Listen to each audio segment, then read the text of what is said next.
Hi, everybody, and welcome to Jordan United Church of Christ with me, your favorite pastor. One of the favorite subjects I had in school was, I think we called it civics at the time, kind of political science. I actually at one time thought, if I ever go to college, I think I'd like to major in poli-sci. That's what they called it. I didn't, obviously, but I remember learning how government works, particularly the federal government, and then being able to talk about election cycles even before I was able to vote. I voted for the first time for Ronald Reagan, actually, in 1980 as a young person. And over the years, I've collected a lot of political badges. This one, I don't even remember exactly when he ran for office, but Howard Dean for America, deanforamerica.com. I have this badge from a number of years ago. I've been an independent voter for many years. And as we approach the election cycle, the presidential election cycle of November, thinking ahead that people are going to be voting much earlier than that if they are doing a mail-in ballot, I thought maybe it's time for us just to have a brief conversation about some principles that we could apply, guidelines with our own values to this election cycle. So let me offer 5 of them today for you to consider as you prepare your hearts, your minds, and your life to cast a ballot. First of all, to seek wisdom, spiritual wisdom. James 1:5 says, if any of you lacks wisdom, you should ask God, who gives generously to all without finding fault, and it will be given to you. When you want to make not just for the presidential candidates, but for any kind of elected office, anyone in authority over us, approach that decision with prayer and a desire for God's wisdom, to learn about the candidates' values, their policies, their character.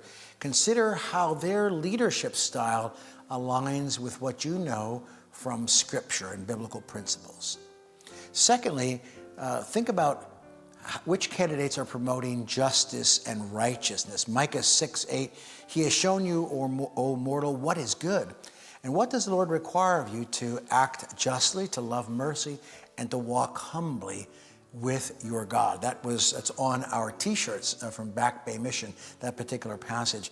Prioritize candidates who demonstrate a commitment to justice and righteousness and mercy in their policies and their actions.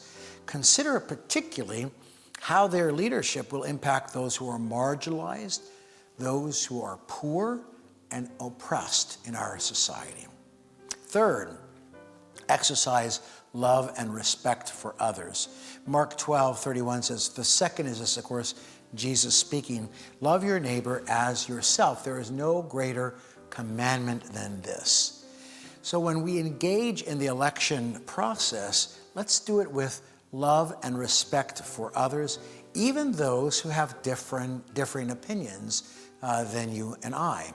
So avoid hostility, avoid slandering, name-calling, divisiveness. Instead, focusing on what will promote unity and understanding.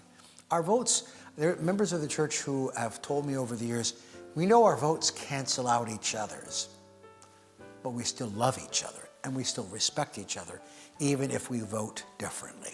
Fourth, to champion truth and integrity. Ephesians 4:25, each of you, and this was one of the readings, if you were in church this past Sunday, that I chose, and I wanted to again reinforce it today with you.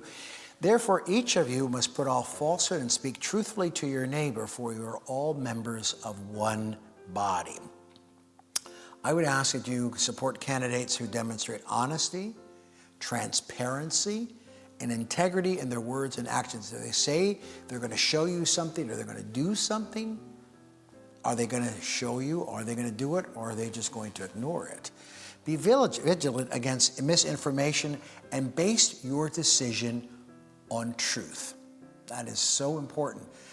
Jesus talked about being the way, the truth, and the life. And so we need to have that filter of truthfulness. And then finally, to consider the common good. Philippians 2:4 says, let each of you not look only to your own interests, but to the interests of others. So vote for the well-being of our entire community here in the Lehigh Valley, the Commonwealth of Pennsylvania, but also for our nation, not just our own personal or partisan interests. Just because a political party tells you something that may not align with what you think would be in the best interest of others. And so consider how the election's outcome will impact society as a whole, particularly those who are most vulnerable. I think those are important guidelines to use. And I pray and hope that these guidelines, and we can have other dialogues in the weeks and months ahead, that you could prayerfully participate in this election process. Most importantly, reflecting the values of Jesus in the way in which you vote in the days ahead. I look forward to seeing this coming Sunday. We'll be outside, weather permitting, at the Harding Chapel at Lookout Hill for the third in our series of What Can We Learn from the Life and Lyrics of Taylor Swift. We will this Sunday be talking about her song Love Story and how God's love was toward us even while we were still sinners. We are loved with the love of God. I'll see you in church. Have a great week.